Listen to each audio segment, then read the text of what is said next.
I've never felt this healthy in my life. My body was craving grass touching more than I expected. It was... it was incredible.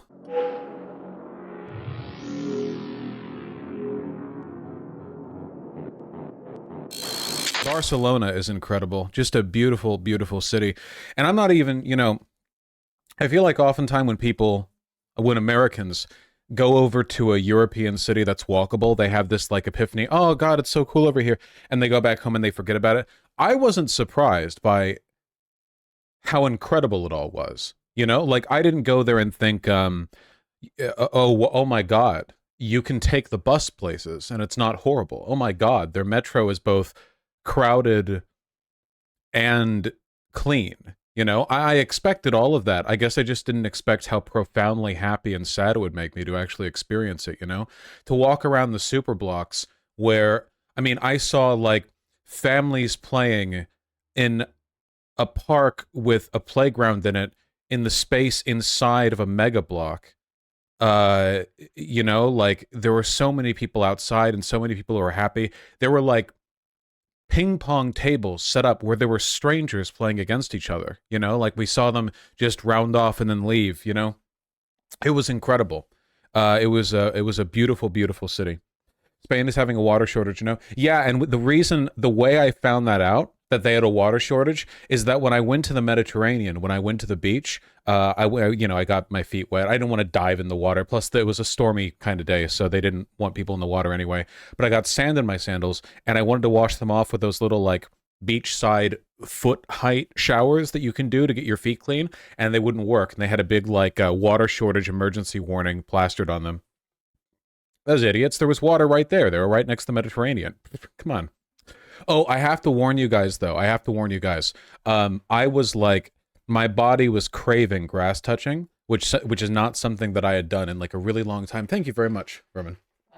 Yes, thank you. With the ice? Oh my God, Ritzy. So one thing that I realized is that you should touch grass, and I'm going to help you all do that by militantly policing chat in a way I never have before.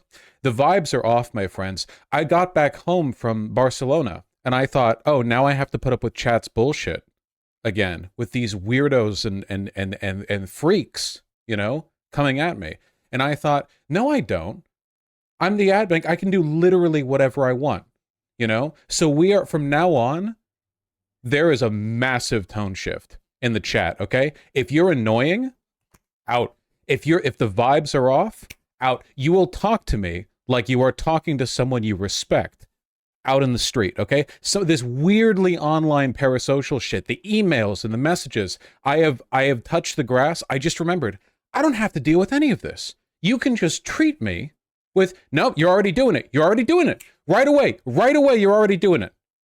I say, be respectful to me, and your thought is sex joke. You haven't touched grass ever. You have no idea. You're so lost. You're so far from the light. This is exactly what I mean. I don't have to do it. I was out there walking these beautiful urban streets. The wind blowing down the alleyways were these big 6-story apartment complexes, balconies dangling with Catalonian independence flags. And I thought, I don't need to deal with you guys being weird. If you're weird, I can just mute you. Oh, it's going to be so good. It's going to be so good. No more of this. No more tolerance for this. Okay. All right. It's a new era. Why were you thinking about chat in the streets of Barcelona? Because as I was embracing that beauty, I thought, this is going to end sometime soon. This is going to end, and I'm going to go back to streaming, and I'm going to have to deal with this. But I can bring the grass to VGG. I can bring it here. I don't need to deal with it. I can bring the grass with me. We can just be normal together. We can learn. Half of my stream is convincing people who have worse autism than me how to interact with other people when they're nervous too, okay? That's half of my content, is looking autist to autist, like looking you guys in the eye and going, here's how you talk to people, all right? Am I not doing you all a disservice by failing to cultivate an appropriate grass-touching atmosphere here, you know? Am I not doing you a disservice? I think I am, personally. I think it's inconsistent. I say, hey, here's how to be normal and sociable. Not normal in that you have your whole personality sandblasted off of you, but normal in the sense of like you can interact with people and you're happy and they're happy and everything's fine, you know? And then at the same time, like, look at this. Weed me daddy. Ooh, what the do you mean by that? Just get out. You wouldn't talk to somebody in the street like that. Get the fuck. Jesus. Like that. And it's gonna, I'll keep a log. You are getting permas if you keep that up, you know? Would you talk that way to like a stranger at a bus stop? Like some random guy that you're talking to, and he's like, I haven't touched grass in a while. Fairly online term, but you recognize it, and you're like, oh, weed me daddy. Off. What are you talking about? Get out of here. Christ alive. It seems you're just sick of the internet, not a VGG. Nope. If you guys think you have a typical relationship with a streamer, that this is a normal streamer chat, that you guys get away with shit that would get you permit in like 90% of streamer chats, okay? Like, oh my God. Seriously, like, go into other... Yeah, like you observe other live streamers who interact with their streams consistently. Obviously, if you've got like mega streamers where they can't even see what's going by, like, of course, that's not really a dynamic. But if you're interacting with chat, Jesus, Hassan, who has a significantly larger audience and viewer base and chat, much, much, much higher standard of vibes, okay? We need to vibes police, all right? We need to, we need to cultivate. Guys, Vaush has put up with a surprising amount of sexual harassment from chat. You know what I thought was especially funny? Excuse me. You know what I thought was especially funny? Remember that one time that one girl wanted to argue with me about something, I don't know, was it Canada immigration? And she was a sex worker, and then she started sexually harassing me during the call. And everyone in chat recognized, like, oh, you know, like, it's kind of funny, but that's also like pretty up, right? That's you guys all the time. What was weird to me was that you identified how weird it is when you hear it like in voice, but from chat, it's like a non-stop thing, you know? Because it's given, like, hearing it given voice, instantly it's like, oh, wow, that's actually really weird. But then you do it in chat, and it's like, oh, well, no, I'm just one anonymous voice. I'm one voice in the choir. Who notices? I notice. You know, you're all in your like 7th grade music class, you know, you're all singing the holiday song that you're going to put on a show for your parents, you know, in the auditorium. And you're thinking, well, there's 20 other kids next to me singing. I don't need to sing along. Okay. It's not a choir. The voices don't all blend together. I can see your messages individually. Okay. This doesn't blur into a single like averaged message. Yeah. No kidding, Sherlock. Vaush, I'm 32. Am I too old to be here? 32, ancient, couldn't be me for 1.5 more years. So new criteria. If Vaush was a woman, would it be acceptable? I mean, if your like troglodyte chat brain needs that to guide your behavior, then sure. To me, that kind of sounds like, you know, you're trying to get your average conservative dad to care about sexual assault, and the way you do that is by saying, what if it was your daughter? Like, I don't feel like I should have to do that. Hold on, important message. Come here, you. Woo! You know who does touch grass? Not this guy, because we don't let our cats outside. Because you shouldn't do that. What's up? Why are you so stinky?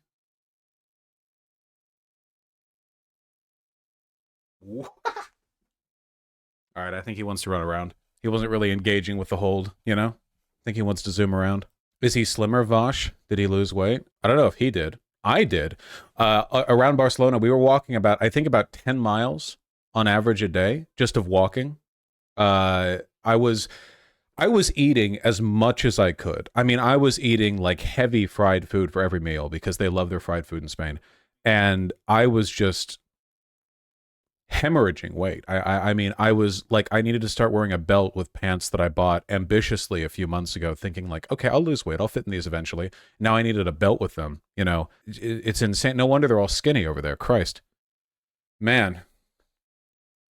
Did you get tapas? I got so many tapas. Tapas, by the way, just means appetizer. So whenever people are like, hey, what do I eat in Spain? And they hear, oh man, you should have the tapas. They're like saying, you should have the appetizers. That's what they're saying. You know, that's the, like, it doesn't mean anything. Yeah, I had the patatas bravas like 50 times. They have potato technology over there, the likes of which Americans have never seen. You know, Spain is 100,000 years ahead of America when it comes to potato technology. I don't understand how they're doing it. I don't know how they're cooking those potatoes the way they are. I don't know how they're doing it, but it's working. You know, that shit was f***ing delicious. It was so good. And I had a bunch of it, you know? I had a whole lot of it. Oh man.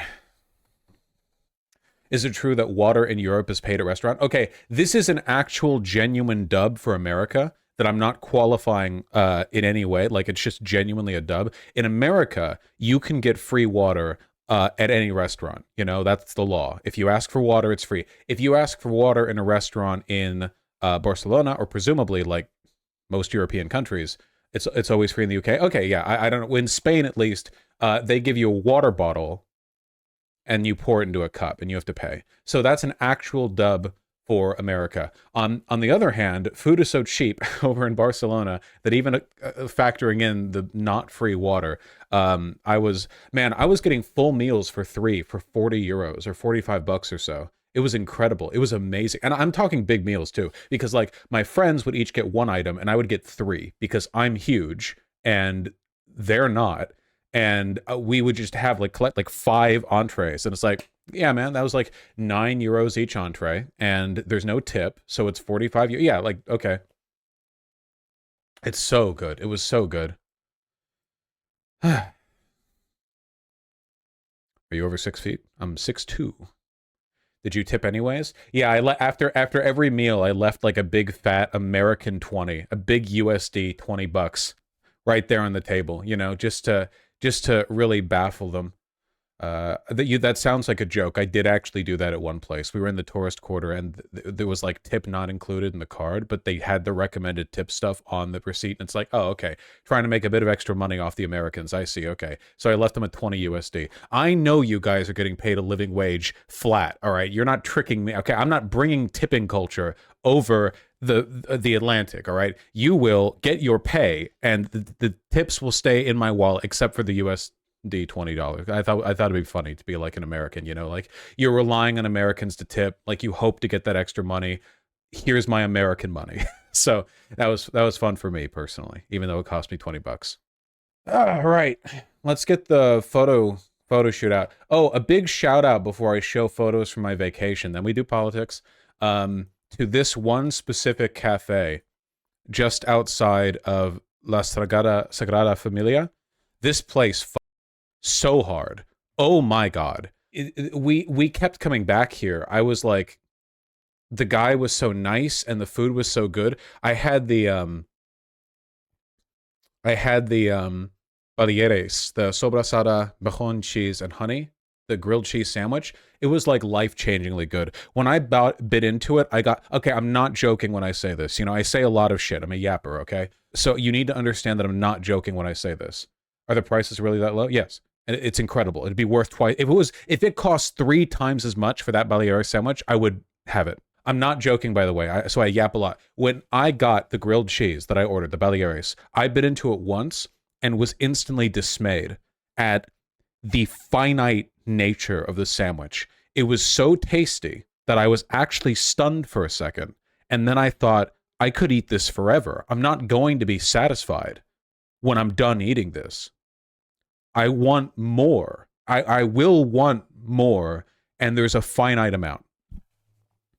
It was so good that on the last day that I was there, not even a full day, by the way, right before heading out to the airport, me and my friends were making plans to hit it up at 8 a.m. as they opened in a big detour that would have threatened our ability to make the trip to the train station / airport, because it was that good and we wanted one more. Insanely good. So good. I got a t-shirt from there. Nice t-shirt. The staff must have loved you. It was a really cute twink who worked there. Really nice guy. Spoke decent English too. I expected more people there to speak English because in Tokyo, they all speak English, right? Big tourist city. Barcelona is a big tourist city too, but a lot of them are really like patriotic Catalans, and for that reason, they speak Catalonian, or Catalan, sorry, and they speak Spanish, and not so many of them speak great English. How different is Spanish food from Latin American food? No relation. Mexican food or whatever, like no relate. The Spain, it totally its own thing. It completely, like culinary wise, completely different thing. No, like no relationship at all. You know, it's mostly about the appetizers over there. They like their seafood because they're on a Mediterranean, and they like their fried food like as appetizers, and that really seemed to be like the consistent trend. They also like cheap drinks. I must have had like a dozen margaritas in the 7 days that I was over there. Are you a Catholic now? Yes. Okay, let's do it. Let's show the photos. I've only got a few, okay? We're not going to do this forever. We're not going to do this forever, okay? So, right near La Sagrada Familia, I got drunk, and my friend took a photo of me following a pigeon. I saw a pigeon, and I followed it, because the pigeons in Barcelona are very friendly and very fat and happy. And I think this goes hard. Personally, I think this is like an album cover, in my opinion, you know? I like this quite a bit. What were you thinking? I was thinking that's a cute pigeon, you know? That was the main thing that I was thinking. Your pants are saggy and unironed. Ooh, and that's and that, would you just go up to somebody in a train station and say that? Would you just randomly? You're wrong, actually. People on Twitter said that these are French work pants. They're so thin, such a thin cotton weave, that they're almost transparent. You know, you can see the pocket line through the pocket. That was Dr. Strange. I know. And you wouldn't say that to somebody at a bus stop. You know? You don't have to iron these pants. It's not how it works. You know? They look comfy. Very comfy. Very comfy. Those were the super ambitious pants, by the way, that didn't used to fit me. Now, again, like they've got like an inch of room. Like when I wear them, they're high waisted. They come up on my belly button, you know, and they've got a little room. To be fair, I wouldn't say anything to somebody at a bus stop. Well, the wrinkled ironing thing bothers me in particular because, again, they're literally meant to look like this, you know? I think it's drippy as hell, personally, but we're not here to talk about fashion. We're going to stay focused on this, okay? And Dr. Strange will be back. It was a 1-hour mute. They'll be fine. They'll be fine. It's going to be fine. It's going to be fine. All right. Now, in terms of where we went, you really can't beat La Sagrada Familia. My God, I have never been in or outside of a building this impressive and beautiful. Genuinely, it's like beyond. It's incomprehensibly beautiful. It's massive, you know. We ended up seeing a ton of stuff made by Antoni Gaudí, the famous architect of the 19th century 20th century, who, you know, very Catholic, did a bunch of cool stuff, father of Barcelonian modernism, incredible guy. He's entombed here, by the way. You can see his tomb. You can see where his body's interred. When you go to the back of the chapel, you can see windows that look down into like a lower crypt, and you can see these candles lit around his around where he was buried. By the way, fun fact, learned this while I was here. This is still under construction. You can see they have the scaffolding over here. They've been building it for like 150 years now. Fun fact, Gaudí knew that it wouldn't be finished in his lifetime, so he laid out the planning stages for the building in such a way that it wouldn't be possible for them to finish early. They wouldn't be able to go, oh, okay, well, it doesn't finish the blueprints or whatever, but it's fine in this state. You know, he laid out the building plan in such a way that you kind of have to finish it, you know? He said he didn't mind dying before it was finished because the work of other great architects would carry it on. And he was right. In the museum at the base of La Sagrada Familia, there's a list of all the architects who have continued to work on the project, and the spirit of the project has continued. He built, back when Gaudí was still alive, he had a school built for the children of the workers, like all of the workers who were working on it, like early 20th century, you know, or late 19th century construction workers, not exactly a privileged class of people. They had a school. Our prayers actually held there. Yeah, no, yeah, 100%. Hold on. La Sagrada Familia services. Yeah, they consecrated it, or not consecrated. They officiated the cathedral back in 2010 or 2011 or something. Yeah, not to spoil what the interior looks like, by the way. But whoo boy, it's big. Well, let's see. Let's see. Okay, that's a different one. Here we go. Look at this. Look at this.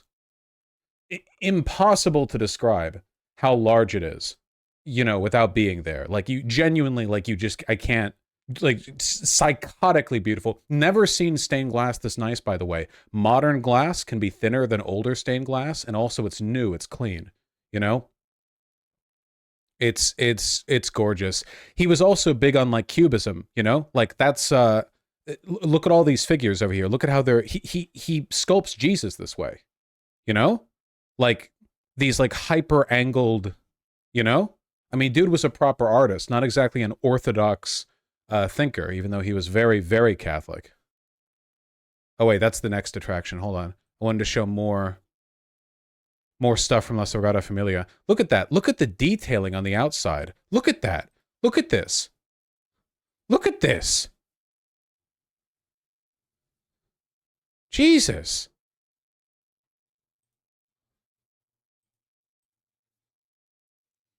Oh yeah, here, look. The interior. That's Christ right there under the big chandelier. The Protestant mind cannot comprehend this. No, literally, yeah, literally. It's remarkable. Incredible stuff. Beautiful windows. Oh, I got a photo with it. Look. Don't I look good here? Look at that. Godly light, you know? Heavenly, even. Um, oh, these are the French work pants. So you can see they got a light fold here. You know, they're not like trousers. Fit check yourself. I look great as always. Thank you. Um, oh, and here's photos my friends took of me taking photos with the Sagrada Familia. It's so big. Look at me having fun. Look at me having fun out here. You know, average American tourist. Yeah, I'm fine being that. You know, I'm okay with being that. It rained. Yeah, it rains. Uh, so anyway, La Sagrada Familia was incredible, beautiful, phenomenal, fantastic. Go there if you can. Also had a great time at Tibidabo, which is this amusement park right next to a basilica. Like, I'm still not entirely sure what led to this. Like, what series of decisions were made that led to this. But they had an ancient like crypt, like hundreds and hundreds of years old, and they were like, okay, let's build a newer castle, like a newer church on top of it. Okay, now let's build a theme park around it. Okay, sure, yeah, whatever, hell yeah. I mean, I'm not going to complain. It was beautiful.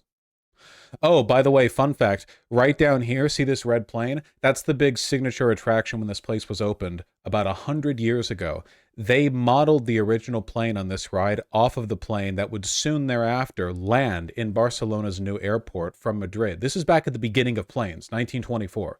Like this was plane 1. They hadn't even invented plane 2 yet, you know? So the attraction was like, here's what it's like, you know, to be on a plane, because back then a plane ticket was like 50 trillion bucks, you know, accounting for inflation. And this thing, the rig that it's on, you see they've got a crane right here, and then it's rooted to the edge of this cliffside. This plane is not moved around by the rig. The plane moves itself with a single propeller on the front center. This thing moves and is manually controlled by an operator at the base of the tower that it hangs from. The only thing the rig does is keep it from falling. The actual forward motion of this plane as it swings around is from the propeller. You know, like it's actually like just the wind doing it. You know, can you imagine being a kid in like 1924 and hanging over the edge of this cliffside, which is very steep? just with this thing like spinning around. Is it a ride? Yeah. And I went on. It was pretty cool. It's a pretty good time, you know? It was really neat. Not to take away from the cathedral itself, too, because goddamn, you know? They also had Cubism Jesus here. I took some photos of me on the Ferris wheel. I say I took some, like obviously my friend took those. But it's a really nice view. You can see all of Barcelona.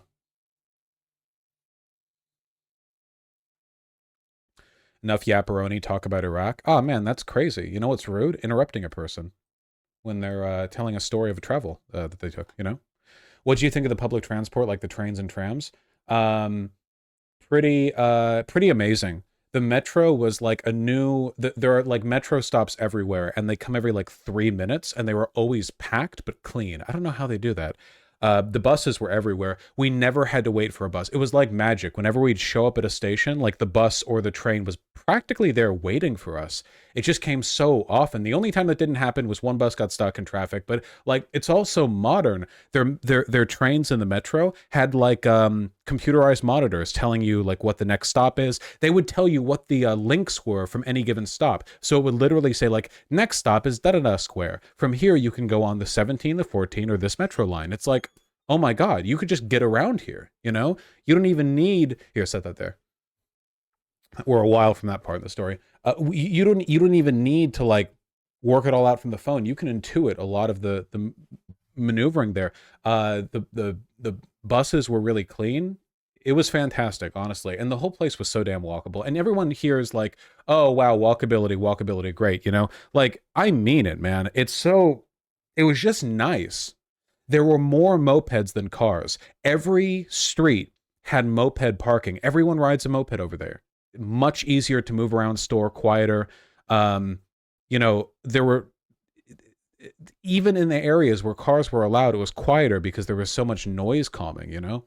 There was always something in between the road and the pedestrians. It was just like a delight to walk around. It was never tiring or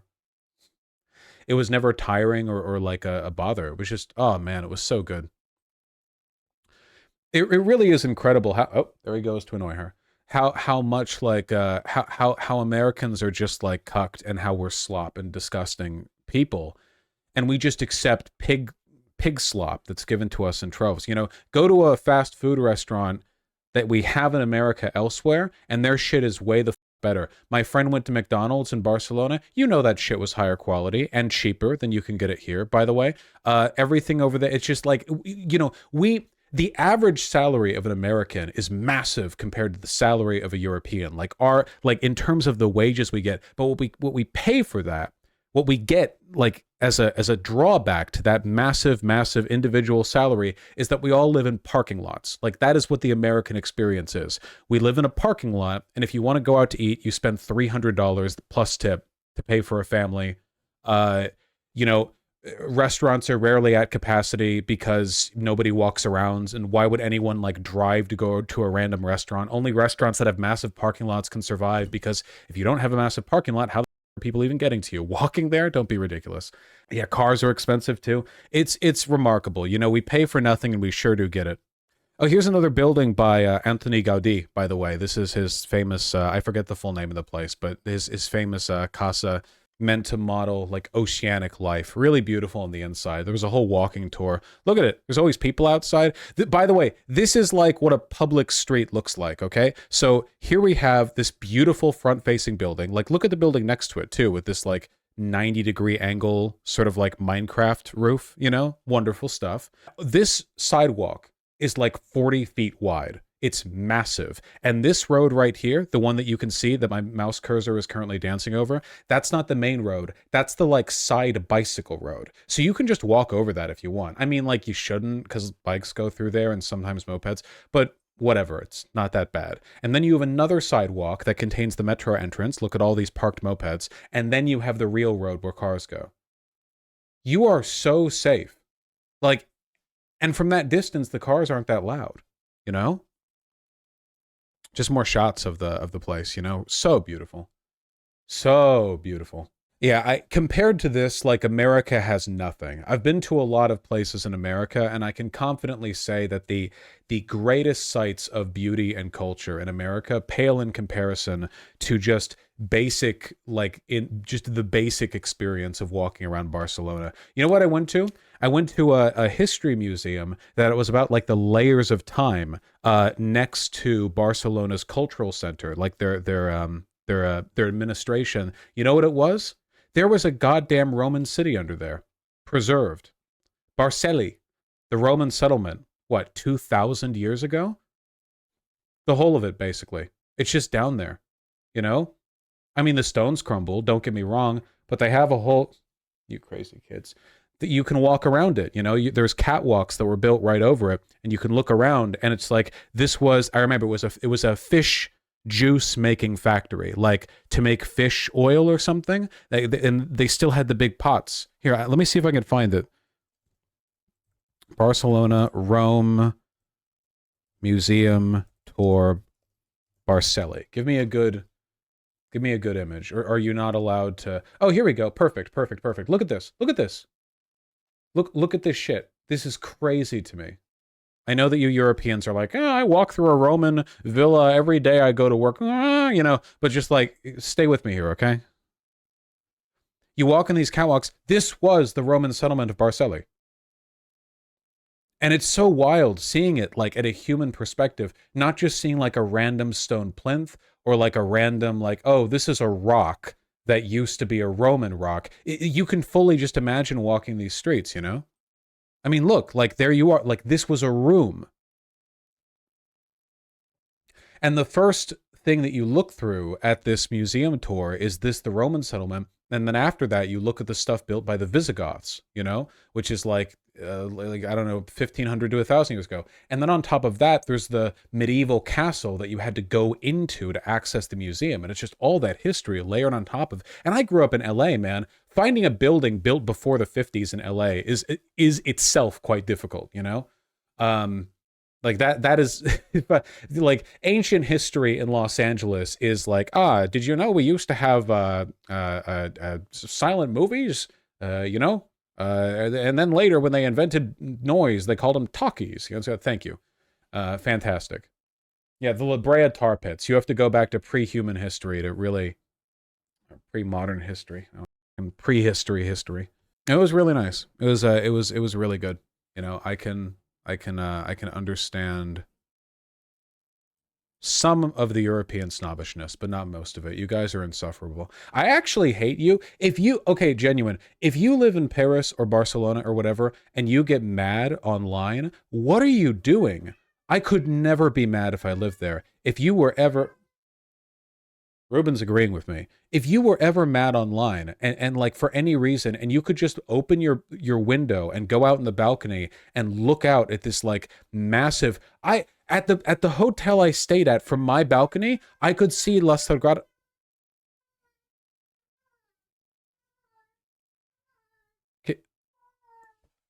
You can't make any noise you want. It's louder by the day, I swear to God. If you're mad in Barcelona and you can just go outside and look at La Sagrada Familia dominating the landscape, how are you mad? A genuine question. I have no respect for you. Like in America, if you get mad online and you want to take a breather, you have to go outside and look at the like Denny's parking lot opposite the Strode. There's like an 8-lane Strode that 4 cars go through a minute. And you have to go look at the Denny's parking lot. You can see the like dumpster next to it that has shit stains on the wall. If you're mad there, I get it. I get you being mad. Every American who's mad online, like I understand that. I get that. All right. I'm there with you. You know, like I think Seattle's a relatively beautiful city by American standards, but it doesn't even compare. If you're mad and you live in Barcelona, literally what is wrong with you? Okay. You are getting mad in like a heavenly palace. I don't understand.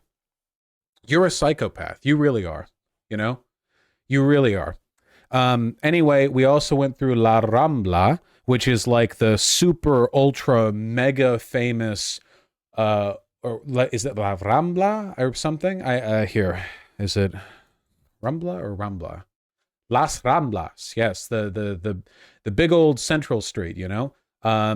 Which is just Let me see if I can like capture the spirit of this place real quick. Okay, this is what walking through it feels like. Oh, that image is super low res. Here you go.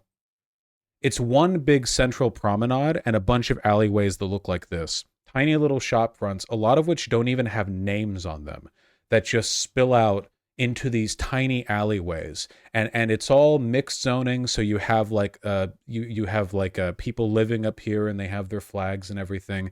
And then down here you have a bunch of tourist traps and like, sites of various cultural import, But these alleyways go on forever. The grid structure means that in a lot of cases you can just look down like a full half mile of it, Like look at this. They've got everything down here. They've got basilicas, they've got bars, they've got little clothing shops. I found like a little artisans, like a little artist place where they were selling cool stuff, and they had this stylized rendition of the guardian cat of Barcelona. Look at this guy. Isn't he cute? Little freak. Little freaky cat. I got that one. That was the only one they had for sale. I think it was handmade. Somebody on chat's gonna find it on like Amazon for $6 probably. I liked it. I still like it. Yeah, it's so cool. And it all branches out from this like enormous promenade that goes all the way down to the beach. Anyway, this area is full of pickpockets, so you got to be careful about that. I saw so many schemes afoot because pickpocketing is actually really difficult. Unlike what you might think from like D&D or Baldur's Gate or whatever, it's actually really tough to pickpocket someone. So they usually do it in multi-man schemes, and what that means is they like contrive scenarios where a person is distracted or has to pick something up, and that's when they get got. And I would have fallen for this if it wasn't for the fact that I had all my stuff put into like my jacket breast pocket that was buttoned, which like nobody can pickpocket that, right? They would have to magically teleport it out, But like there was this guy waving a gigantic bubble wand, and this guy is like this like 45-year-old joyless looking man. He doesn't have any uniform. He's not like repping anything. He's just in the middle of this square, like making big bubbles, And I think like you have to know he's trying to distract you for like 5 seconds. The most obvious one that I saw was I was walking down the more crowded area in La Rambla, and I saw this guy with one of those like pull toys that spin up a big like little spiral disc that goes straight up in the air, and my dumb ass followed that shit right up. And again, I'm telling you, like I would have been fresh meat for these pickpockets if everything wasn't in a completely sealed jacket pocket, because I'm fully just like the easiest mark in the world. They jangled some keys for me, and I watched. I watched the whole damn time. Uh, so so I so that would have worked on me if I hadn't been prepared.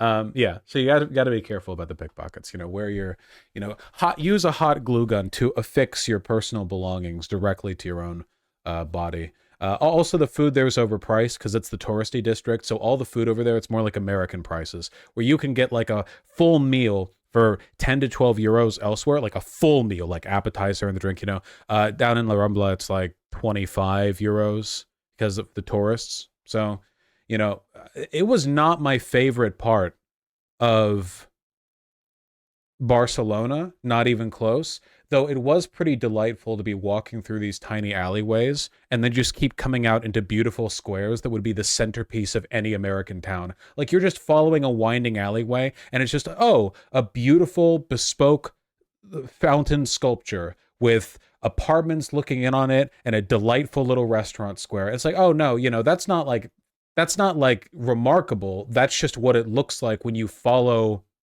an alleyway. He was walking around for a long while getting my exercise in, and I found like 50 of these squares. There was literally the cathedral is there. That not only is the cathedral, this is the, oh, by the way, this is another cathedral. This is the actual cathedral. So this is where the bishop of this archdiocese sits. This, just in case you thought it's not Tibidabo, it's not La Sagrada Familia. This is the one. This is where the bishop sits. And you just find it. You just walk down now. It's like, oh, cool. Oh, wow, nice. It's the Cathedral of Barcelona. That's awesome. So this isn't even the only one. There's another church you can find if you wander around. This is just like the incidental, like, oh, you've walked 5 feet in Barcelona. Congratulations. Be rewarded now with something the Catholics built. About 140 years ago. Most of the good, cool looking shit in Barcelona was built around 1880, like in that ballpark time wise. There was actually, I saw this diagram where apparently the original construction of these buildings was very austere. They were like Minecraft blocks. And then sometime about 150 years ago, they were like, what if we made stuff look good though? What if God wanted us to do arches in like a kind of neo-Gothic sense? And they were like, yeah, okay, let's do that. Can I find that? Hold on. Cathedral of Barcelona original. Here we go. This is what it looked like. This is going to blow your guys' mind. Because you're thinking right now, like, oh man, Europe is so nice. There are so many beautiful Catholic buildings. There's no way we could do that today. Okay, look at this. This is what it looked like up until about 150 years ago. It was so recent, we have a photo of it. Yeah. This is what it looks like now. They were like, hey man, this is a great cathedral and all, but what if we made it look not like shit? What if we made it look really beautiful, you know? Yeah. Bam. Just like that, you know? Boom. Just hit him with it. Modern Paris was built in the 1800s too. They want you to forget. They want you to, like, you know, oh, everything is like a steel and glass skyscraper now, or like an office building where it all looks the same. You can build beauty. You can choose to.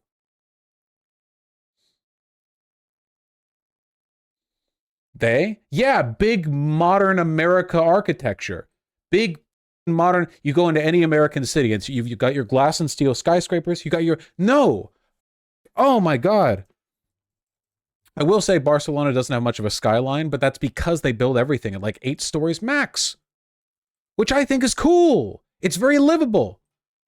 It's very, like, look at this. Here are the super blocks around La Sagrada Familia. Man, it sucks. It looks terrible. By the way, you cannot tell that the super blocks are super blocks unless you're looking from a plane. If you're if you're anywhere in Barcelona, it all just looks like it. Yeah, it's a very human design. Like, it's built for humans. That's what we kept saying walking around. This feels human, like built for humans. Oh, by the way, remember when I said I don't respect people in Barcelona getting mad online? You look outside, you go to your rooftop, you see this. Not even joking. This is what it looked like.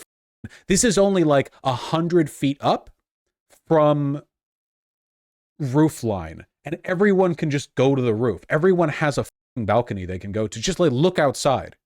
Literally look outside. Like, what are you doing? Why are you mad? Why are you mad? Why do you have to be mad? How could anyone be mad? Insane. You'd have to be a psychopath to get mad. It's just like, oh man, someone on Twitter said that they didn't like that someone I follow on Twitter followed another person they didn't like it. And then you're like fuming about it. You go to the roof and you see this and you're just like,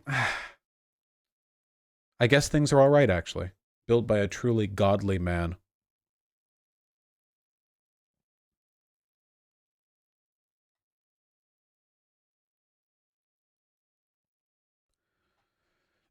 Why don't you just move there? Why are you guys talking like I haven't spent years now saying that Spain is the place I would go to if I didn't live in America? Like, how many times have I said that? It's not new. I already felt this way. Very nice to have my feelings confirmed.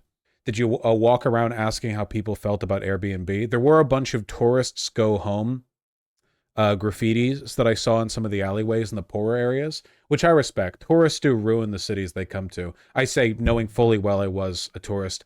I'd like to think that I'm better than most tourists in the sense that I try not to entirely frequent and populate the like awful grifty touristy areas, and I try to spread it around. Most of the time that we were walking around, we weren't in La Rambla, we were just like around the super block area, going to random cafes or whatever. But yeah, it's not good for cities to have a significant portion of their population at any point in time be people who don't live there, because tourists just act differently to people who live there. So I guess the solution for me would be to just live there, which I gotta say, having now visited, I took a look at what the rent and housing prices are in Barcelona, okay? I could buy, like, it's so much cheaper than Seattle, I'll say that much. You get used to West Coast prices, and it's like, oh,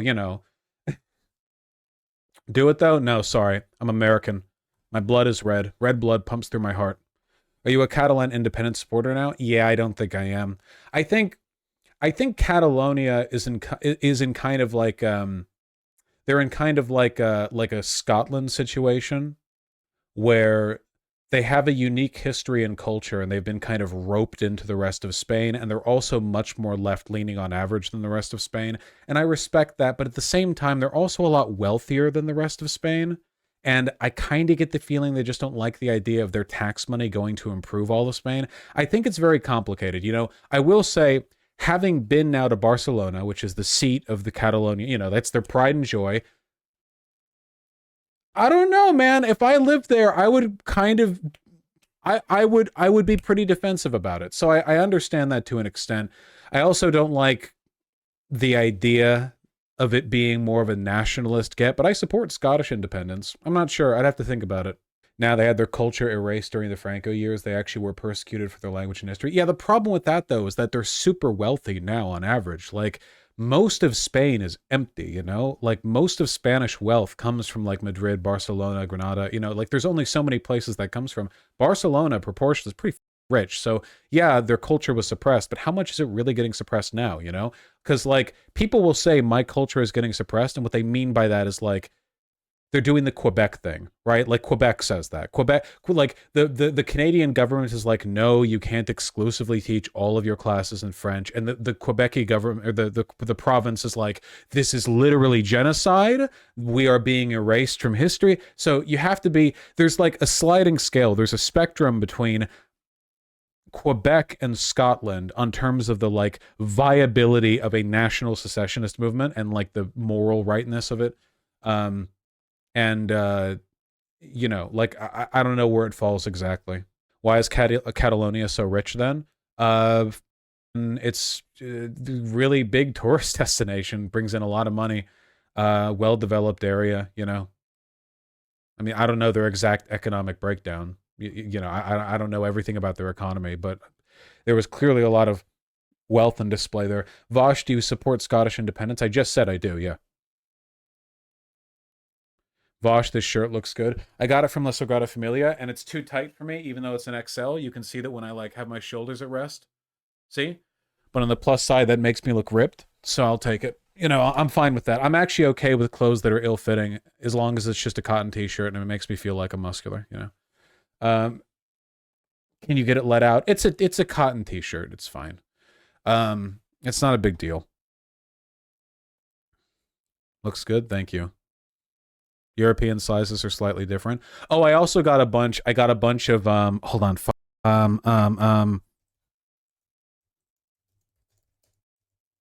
Espadrilles. Because that's like the signature footwear of Spain. I went to La Manuel Alpargatera, which is this like really old espadrille place. And they had, this is what it looks like on the inside. They even had a bit of the manufacturing back there. They're basically like they're like woven slippers, basically. It's very Spanish. They're very cute. I think they're nice, Over in America, you can only really get them for $300 as like a designer brand thing. But over here, I got them for like $30. They're meant to be like, oh, this is like a cool kind of slipper you wear for lounging around, and it lasts a little while, and then they're gone. You don't want to get them wet. Yeah, that's true. You don't want to get them wet. But they're really cool. I think I got like 4 pairs because they were cheap. And I want them to last. Yes, I have Vernon Mollet, unpronounceable name. I'll change your name for you.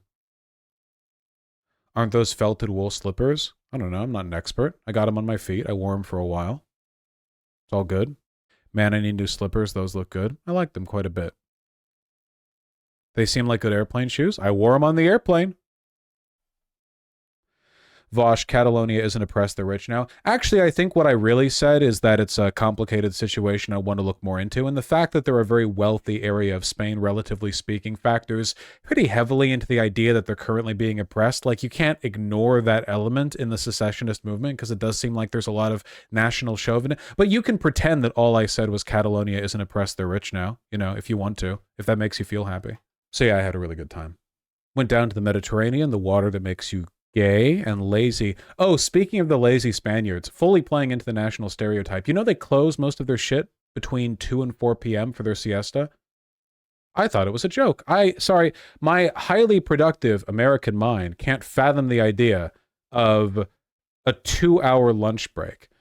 Yeah, it's the siesta, bro. Yeah, that siesta, your national pastime of being lazy, made me have to walk around for 2 hours for the goddamn espadrille shop to open up again. Walking around in my broken down sandals, like because I was thinking I was getting the replacement right away. So I'm wandering around. Everything else is closed except for the touristy spots. Estrogen shop, espadrille shop. I can't quickly say that, but Catalan and Spanish are very different. In Catalan they do the thing where an X means CH, so chocolate is XOCOLATE. Isn't that cool?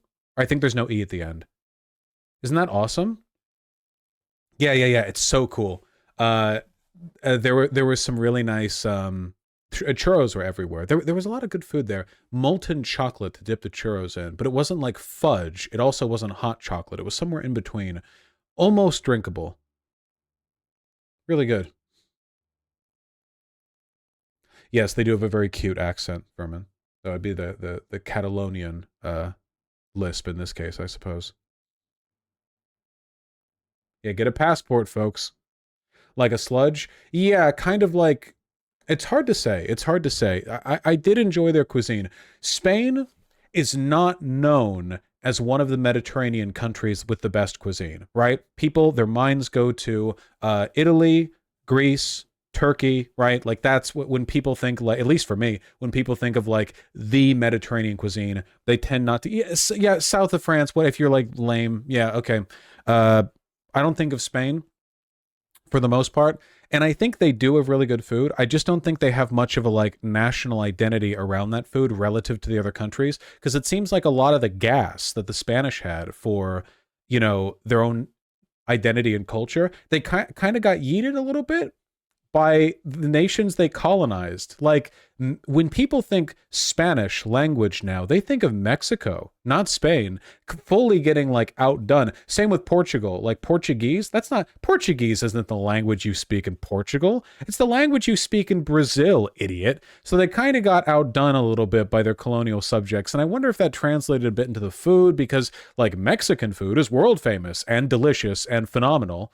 And Spanish food is really good. I mean, I really like those las patatas bravas, but it didn't have that gas, I'm not even a huge Italian food fan, but everyone knows they got that gas, they're bringing their A game to the table, and everyone loves Greek food unless they're some kind of racist or whatever. It's really good. Really good. Did you try tapas food? So again, tapas just means appetizer. You can go to any restaurant and they have the tapas section, and it's just the appetizer. It just means appetizer. That's it.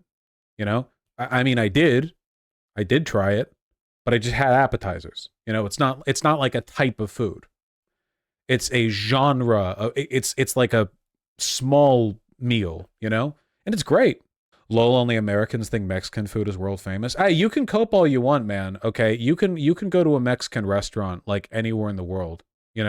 Anywhere in the world. You know where I have to go to find a Spanish restaurant, even here in America, where we have a ton of like in every major city we have foreign restaurants? No. Okay, trust me. When it comes to like Spanish rep, look, dude, Spanish is so much of a Mexican thing that in Spain, half of your country is Catalonian and speaks Catalan first.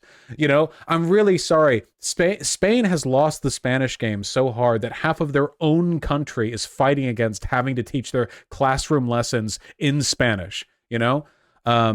I think Catalan or Catalonia or whatever the language is, Catalan or Catalonian for the language, whatever that is, I think it's cooler than Spanish. The X for the CH thing, that's like a winner to me. That's for me. Catalan, okay. For Catalan, the X for the CH, that's a winner for me personally. When I go into a restaurant and I see like chocolate cake, whatever their word for cake is, with the X for chocolate, you've got me hooked. You've got me hooked. EU cucks can't fathom all the flavors in Mexican food. You can't expect them to like it after salted beans and boiled veggies. Well, that's a UK thing. The thing that I think they hate about it is that Mexican food is indigenous and proletarian, whereas the culinary scenes in a bunch of European countries are very like, we have guilds and castes that have passed down the tradition of our culinary history for 1,000 years. Meanwhile, like a ton of the culinary tradition in Mexico is like directly Aztec, basically uses like local like corn, maize for the tortillas. So it's proletarian, it's cheap, it's delicious, and it doesn't have that like legacy that all the French, chefs would turn their nose up at, Not just Aztec. Yeah, no, not just Aztec. Also, all the other cultures the Aztecs bullied. Yes, you all came together after the conquistadors burnt it all down. We know. Mexican food is Spanish food dipped in grease. See, that to me is just racist. First of all, it's not even remotely correct. I've been eating Mexican food my entire life, and I just went to Spain, and that's like factually not the case at all. If anything, to me, eating Spanish food kind of like eating at a seafood restaurant in America, like just an American seafood restaurant, not even like a European thing, Like if you go to the docks or the pier in any like coastal city and you go over there and and they've got like the prawns or whatever, like that to me was way closer. Mexican food is its own whole category. The closest cross-cultural assimilation you're going to get with Mexican food is Tex-Mex. You're going to get that like the ribs with the rub and their own types of barbecue sauce, everything down there, and Tex-Mex is great. But yeah, no, Mexican food is banger every time. Oh, well, also Mexican food varies per province. Well, of course, it's always like that. I'm sure that the food in Madrid would have been different from the food in Barcelona. Oh, me too, Vermin, but we're back on the diet now. I've got a diet. I lost so much weight. Did I lose weight while I was abroad? I felt like I did. I feel like I weigh the same now, and I just lost fat in my belly, and my legs got beefier. I took some selfies of my legs, like in the mirror flexing, after a long walk in Barcelona to send to my hundreds of beaux, of course, my beautiful, my sweet, my petite, and my legs, they looked like cannons. So I don't know if all the meat, all the calories went down there. You track your steps. Yeah, it averaged out to around 20,000 steps a day. One day was 30,000. So what, that's like 10 to 15 miles of walking a day? Yeah, I think so. Yeah, it was pretty good for the weight loss. How'd your feet not fall off? Oh, my feet were sore. Vaush, please don't ban me, but isn't saying my hundreds of beaux also not something that one would say to a stranger at a train station? Yeah, but that's the difference. You have to be respectful to me. I don't have to be respectful to you. That's the difference, I don't get thousands of hours of free entertainment from you guys. You're the component of the entertainment I produce. I don't have to respect you. You have to be respectful to me. That's the difference. You're getting it for free, okay? They call it capitalism. That's the exchange we're engaging in here. I can say whatever the fuck I want.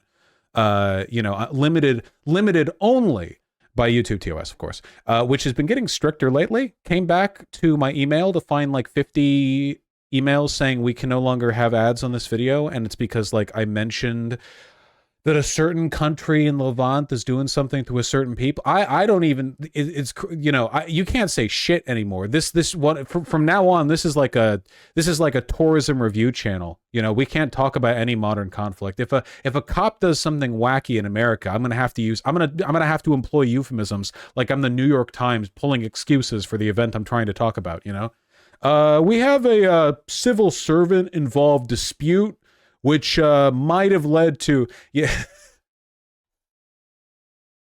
Hey, we're gonna be like TikTok saying unalive, There are history YouTubers getting demonetized for mentioning the funny hat Italian mad. Yeah, I saw that. I don't know how much of that is necessary, but YouTube's super opaque about their rules. So yeah, I don't know.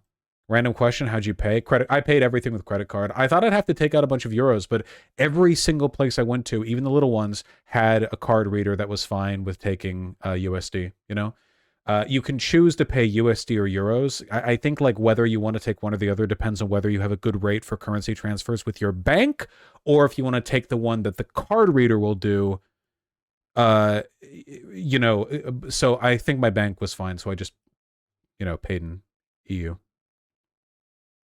Thank you, Bengala.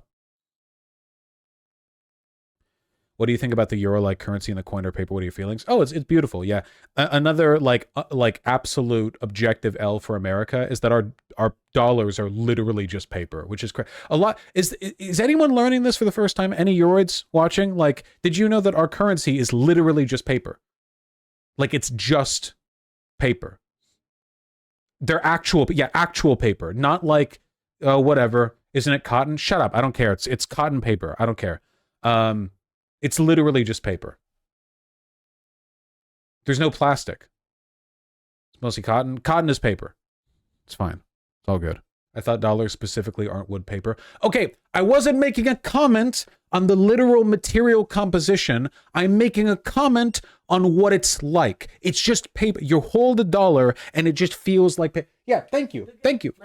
Here, look at this, okay? This is a dollar, okay? You can't deface currency. It's illegal. The government will come and kill me if I do it, okay? But like, it's just paper. It's just paper. It's just paper. It's just paper. It's just paper. It's like, oh, it's slightly more durable paper because it's made from cotton rather from, I don't care, okay?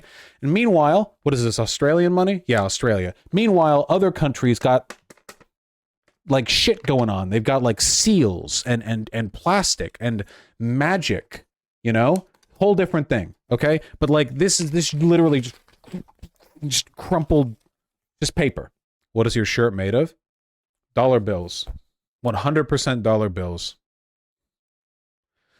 But plastic is bad for the environment. You know, when people talk about microplastics, everyone thinks like, oh, it's like the little beads inside the shampoo where it exfoliates and they use the little colorful plastic beads. You know what 90% of the microplastics in you is? It's car rubber from tires.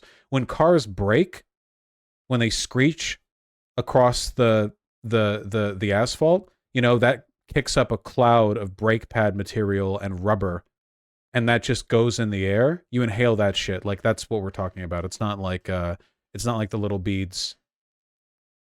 What are my cats doing? What are you doing? Okay. Also tire fires. Yeah, from the tire fires that we all do. It's an American tradition. Most of the plastic in the ocean is fishing line. God, that's weird. Holy moly, Vaush is right. Why would have I ever said anything that's not right? Thank you.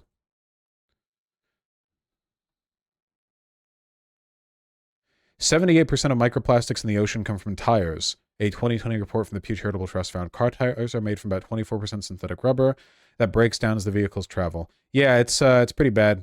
Almost 2 billion tires are manufactured in the world every year. That's so many. Enough to reach the moon if stacked on their sides. Every year, huh? The UK firm says that a car's 4 tires emit 1 trillion ultrafine particles per kilometer driven. These particles are so tiny they can pass through lung tissue into the bloodstream and cross the blood-brain barrier with a range of worrying health implications. If I ever say some shit out of pocket, I need you all to understand that it's because I've got a big lump of car tire pressing against my brain, okay? It's not my fault. If I ever say anything a little too wacky, a little too steamy, it is fully because I've got like a like fist-sized, fistula of rubber clogging up the brain tubes. What if a chatter says something like that? We will be banning people with tire brain from VGG chat from now on. If I see a case of tire brain, I will act swiftly and without mercy. It's the only way to keep a good culture moving forward, you know? Yeah, sorry, we all out of tires, and I've just got a big, like, donut lump, like, coming out from the side of my head. Is tire brain the new gas leak? Yeah, we could use a little bit of, like, new special sauce in the mix-up a little bit. Gas leak's been overused. Yeah, I'm okay with tire brain. I think we could enter that into the lexicon. We could write that one down. We could add that one to the vault of acceptable euphemisms for calling a person the R slur.